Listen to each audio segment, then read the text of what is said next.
Howdy, y'all. This is Brent Simon, Night Owl here, and I just decided I would do my top 10 favorite films of 2019. I know, I'm a little late in the game as it's already February, but hey, it's never too late, or what's the saying? Better late than never, right? Cheers. So, to get right to it, for number 10, I have Star Wars: The Rise of Skywalker. Now, I know when I first saw this film, when it first opened, I was in a very negative feeling kind of theater environment. So, when I left the theater upon that first viewing, I did not like the film. I thought it was okay. It was better than Last Jedi, of course, but I didn't like it very much. Now, then I watched it a couple weeks later with my family, and the theater we saw it in was very positive feeling atmosphere, theater going experience. So my second viewing was much better, and I saw the movie actually for what it was instead of what I guess expected it to be. So I liked it rather very much. So that's why it is number 10 on my list. The number 9 film I have on my list is Just Mercy, starring Michael B. Jordan and Jamie Foxx. Now, I've only seen this movie once, but I could tell you, during that experience, I probably cried through the whole film. Now, I don't know what it's like to be a black male, because I'm a white male, obviously, you can tell. But I do know, I can sympathize with them, because I do know what it's like to be bullied and treated like you're lesser than you are. So I do know those feelings. So I do feel for them, and I do feel for them. And I think this was in the early 80s, late 90s. I don't remember exactly the years this movie took place in, but I think it was the late 70s or early, somewhere around there. And for people of my color to be still treating people of a different color less than you are is really heartbreaking and devastating to watch. Like, it's a very tough film to watch, what these people went through, and I just was like, I couldn't believe it, that it was still like that.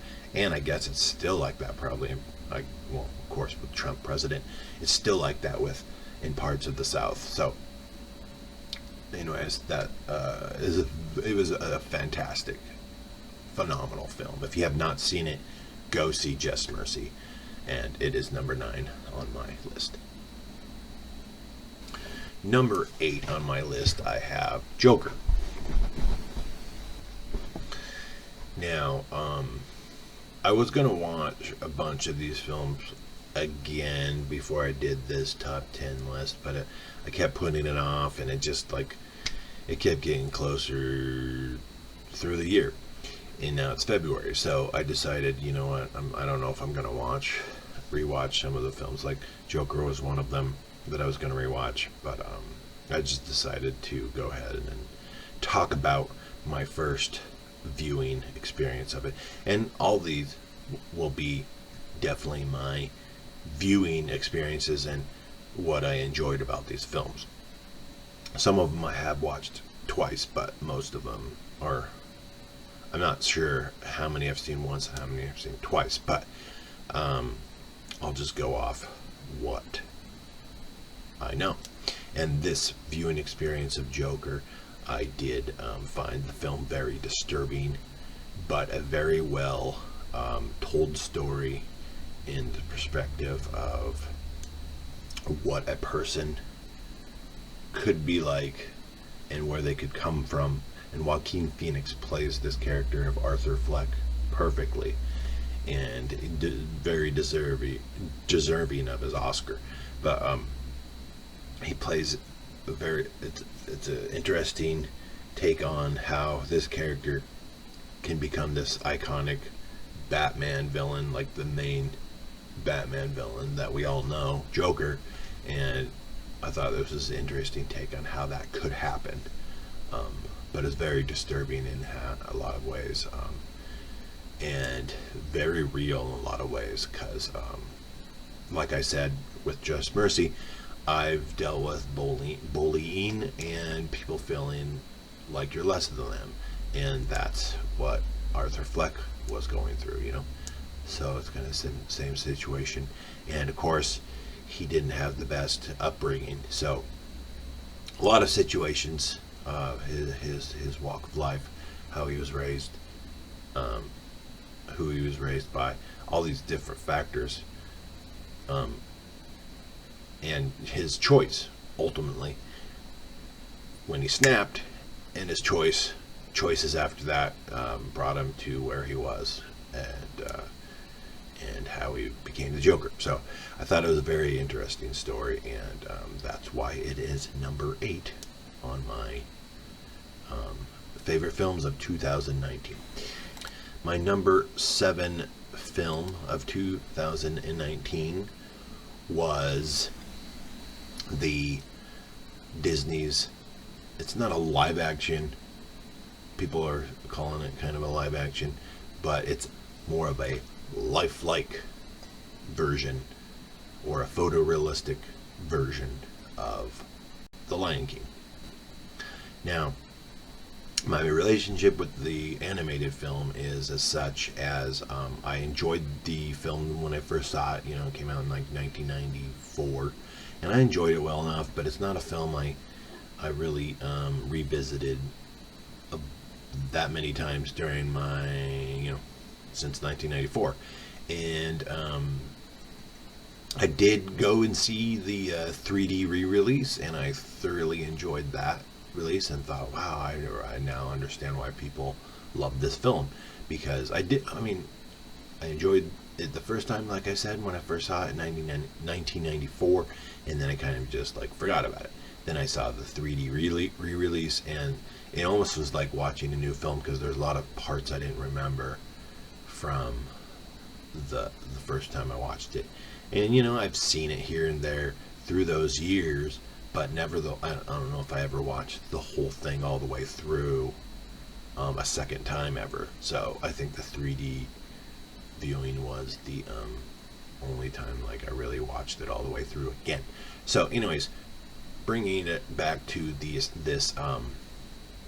lifelike version, as I like to call it, version of The Lion King, Disney's The Lion King, I would say I enjoyed it even more than the animated film. I think it is a lot better, and the reason being because I really appreciate the CG look and how lifelike it is, and I think it's very interesting to see how it would be, as much as possible, to see animals, real animals, as much as can be again, be depicted and go through this story that they went through.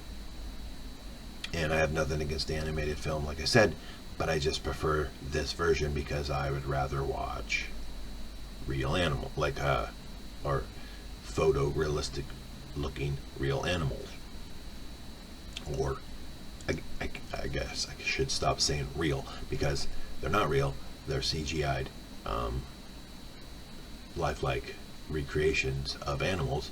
I'd rather watch that and see that kind of take on it than the animated film, I guess. So that's just my preference, but I did like it better than the animated film, and that's why and then I did like the film ultimately. That's another one I didn't I've only watched once, and I meant to watch a second time, but I liked it well enough that it made it to number 7 on my favorite films of 2019.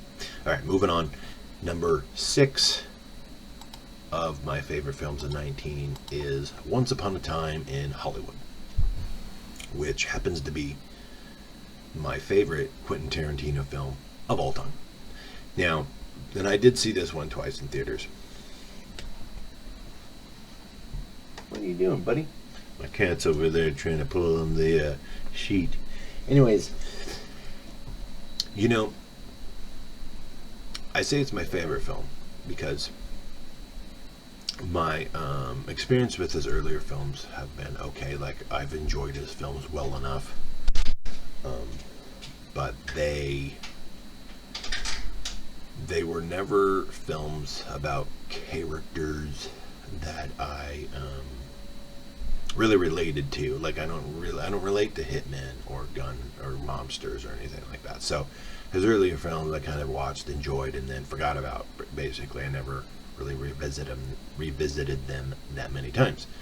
Well, with this one, it's all about Hollywood and actors and screenplays and making films, making TV shows. So it was more relatable to me in my interests. So that is why I enjoyed that film. Plus, I really like that it showed what would happen to Charles Manson's, I guess, groupies. I'd rather had it that way, and I did enjoy it. Plus, it was like the second best theater going experience that I experienced this year. I'll get to what my first one was later, but it was the second best theater going experience, and it was just because of those last 5, 10, 15 minutes of the movie, where it showed what they did to all those people at the end. If you've seen it, you know what I mean. And I thought it was hilarious, and so did all the people I watched it with. We were cracking up through the whole thing. Anyways, moving on. My number 5 film of 2019 is Disney Pixar's Toy Story 4. Now, this is a franchise, and I did a rewatch of all the previous Toy Story films before I saw the 4th one. And it's another film I have only watched once, but I remember I did cry a few times in the film, and I do find that this is a franchise where each film gets better every new film. I loved the first one, of course. Then I thought the second one was better. I thought the third one was better than that, and the 4th one is the best yet. Now, I am amazed at comparing the technology. Of course, the first one was 1995, and the second one is 1999. So those two are not going to look very as good in the CGI department, or in the look of visual effects, of course, as this new one does. But they looked well enough at the time. Like, I remember when I first saw the first one, I was like, oh, it looks just like outside. But now I watch it and it looks, it doesn't look very good. But I was amazed at this new one, how when they had a scene outside and it looked just like they just took a camera, filmed it outside, and then took the digital footage and put the toys in it and animated them. That's what it looked like to me. Like, it was like pretty much perfect the way they recreated everything. So hats off to them. I think they should have been nominated for best visual effects, along with Lion King and other things. Yeah, it's number 5 on my favorite films of 2019. Toy Story 4, great film. And number 4, and I've seen this movie twice, is A Beautiful Day in the Neighborhood with Tom Hanks playing Fred Rogers.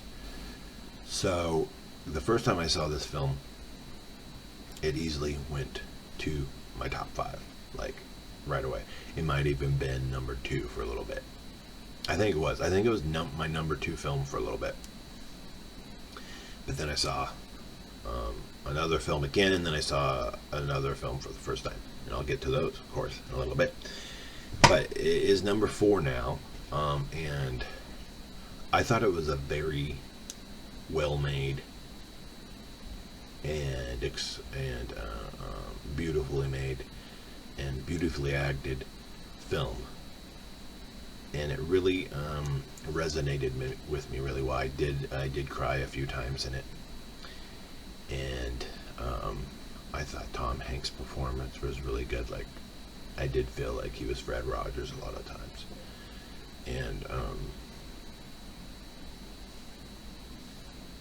I heard a noise over there. It was just well-told story, and a lot more emotional than I expected. Like, I really liked the character, the main character. I really liked the actor, and I really liked how he portrayed his character, and I liked the character. I liked watching how this guy that has, doesn't have a good relationship with his father, and just like everything that he's going through in his current life, and just like, I thought that was a very interesting story, and how meeting Fred Rogers and talking with Rogers just like made his life better. You know what I mean? So it really resonated with me and really related to me a lot. I related to it a lot, I should say. And there's one particular scene I remember where I think they're in a restaurant, and Fred Rogers, Tom Hanks says, "Can we all take a moment of silence," or something like that, for a little bit.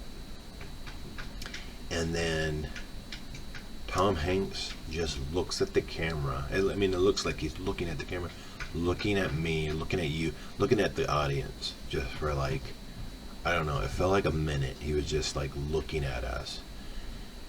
And in that moment, I just broke down in tears, because it looked like he was just looking at us, making sure we were all okay, and just was there for us. I mean, I don't know if anybody else got the interpretation from that scene, but that's how I felt. Like, he was all just like kind of looking at us, making sure we're okay, and like we were a part of the movie, like we were in the movie. Like, he's like, "I see you, I appreciate you, I love you," kind of look. It was powerful, I thought. So it definitely it was number 2. Like I said, it was number 2 for a little bit, but now it's number 4. Anyways, moving on to number 3. Number 3, I have the film 1917. Now, that was another film that was number 2 when I first saw it. And I first saw it, of course, January, because it wasn't released around my area until January.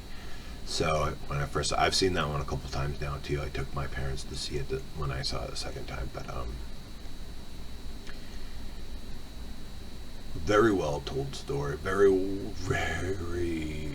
interesting way of making a movie, following these characters like it's one shot film, like just following around, like there's no edits. Of course there's edits in there, they're just hidden so you can't tell, but I mean, I think I could tell a few spots, like, okay, I bet it was edited right there, because it would pass like a building or a tree, and I'm pretty sure, like, and I've edited things this way myself, where you can do it in a way that it doesn't look like it's edited, so that's what I'm guessing. But I didn't notice those things the first time I watched it.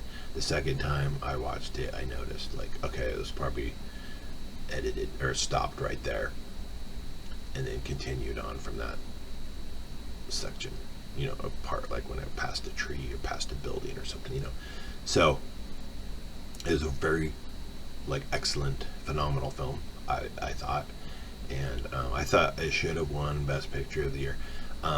Well, I do think the second film on my list should have won Best Picture of the Year, but I knew it was down to either 1917 or the film that actually won, Parasite. I knew it was between those two, so I wanted 1917 to win over Parasite, but Parasite won. It's also a good film. It's not in my top 10, but I did enjoy it as well. But anyways, and I'm not really complaining that Parasite won. I just wish it would have been 1917, because I thought it was a better film, of course, because it's number 3. Anyways, moving on to number 2. Oops.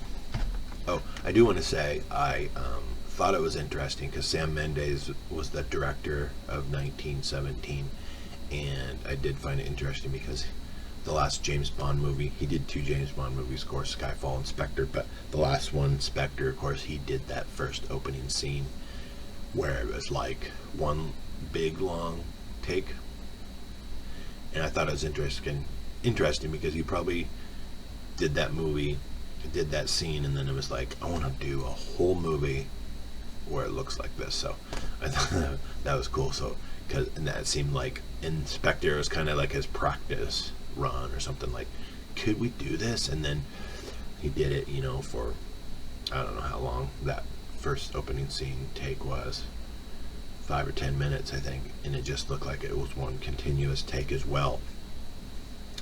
And then, you can tell when it stops because then it goes back and forth like a regular edited kind of film. But that also was edited in spots as well, and they mention as much in a behind the scenes video. If you watch it, they do tell you that it was edited in a way that it looks like it wasn't edited.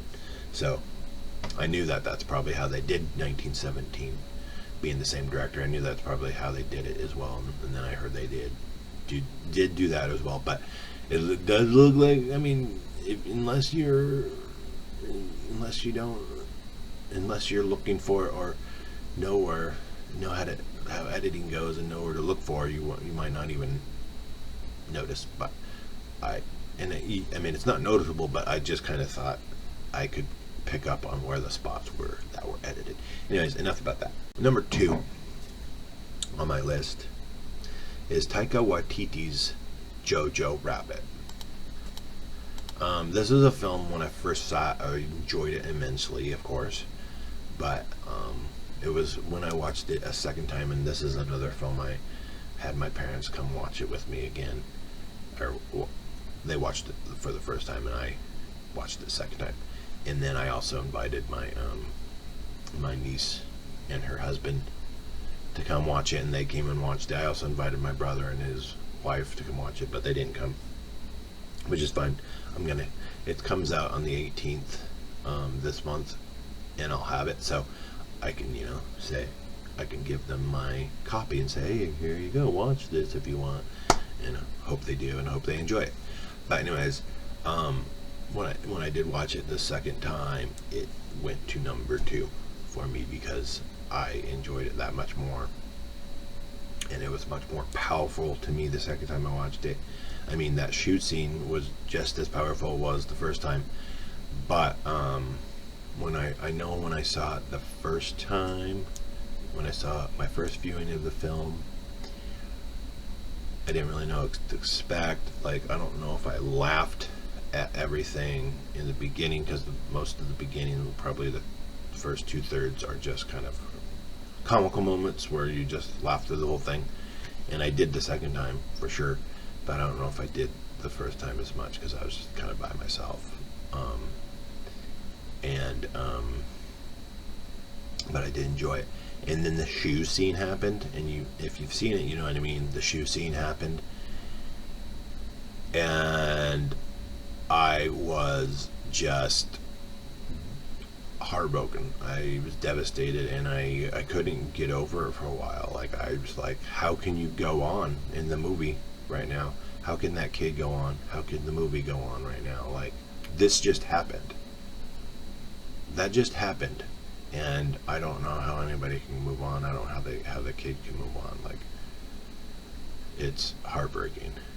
But the shoe scene is heartbreaking, and I think I missed a lot of things the first time I watched it after that scene, because I was just thinking, I can't believe what just happened. This is the saddest thing I've ever seen in a film. It's not the saddest thing I've seen in a film, but it's one of the saddest things I've seen in a film. And I couldn't get back into the movie for a little bit because I was like, kind of blaming it, like, how can you go on? How can you go on, movie? How can you go on, Taika Waititi? How can you? And then, of course, the kicking the Hitler out the window was a good scene, so I think it brought me back with that. But when I saw it a second time, I was able to experience those scenes after the shoe scene for the first time, really, and listen to the dialogue and what happened after that, as I was kind of, as I said, out of it the first time I watched it. I was not there. I was not in the mood to watch the rest of it. But I experienced it pretty much for the first time, the second time, after that shoot scene. And very powerful film, very good film, very funny film at times, very sad film for sure. And it would be the best film of the year for me if it was any other year. But because the first film came out on my list, that film's the best film of the year. Now I'll just get to that. My first film, my favorite film of the year, number one, is actually not just my favorite film of the year, but it's my favorite film I've ever seen. And I think it has a lot to do with, of course, the build-up. This is a number, I don't know, what, 23rd, 24th film in a franchise, so there's been a lot of build-up to it. And because of the audience, theater-going experience was phenomenal. Like, it was the best theater-going experience I've ever had in my life. Nothing I've ever experienced quite like it. And I've seen it twice as well, and each time the theater-going experience was amazing. The audience reactions were like, what do you say? They're on point for sure, but they were just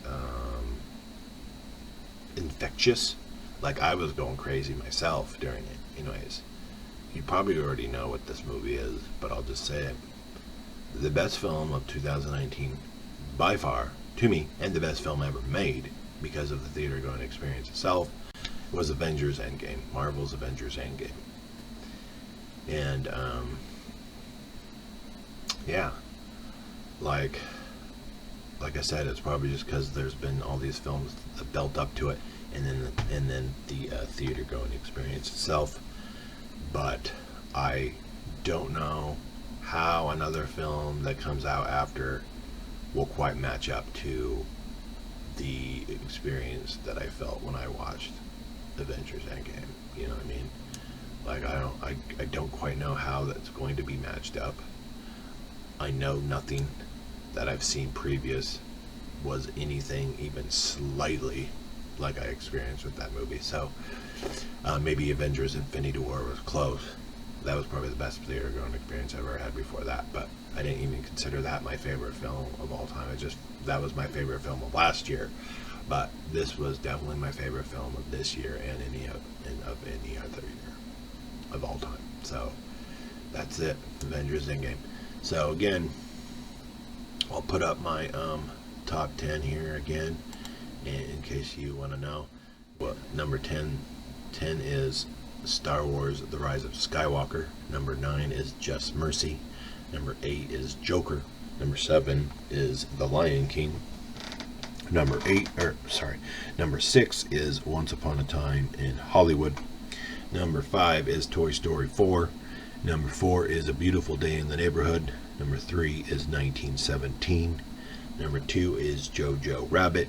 And number 1 of last year and of all time is Avengers Endgame.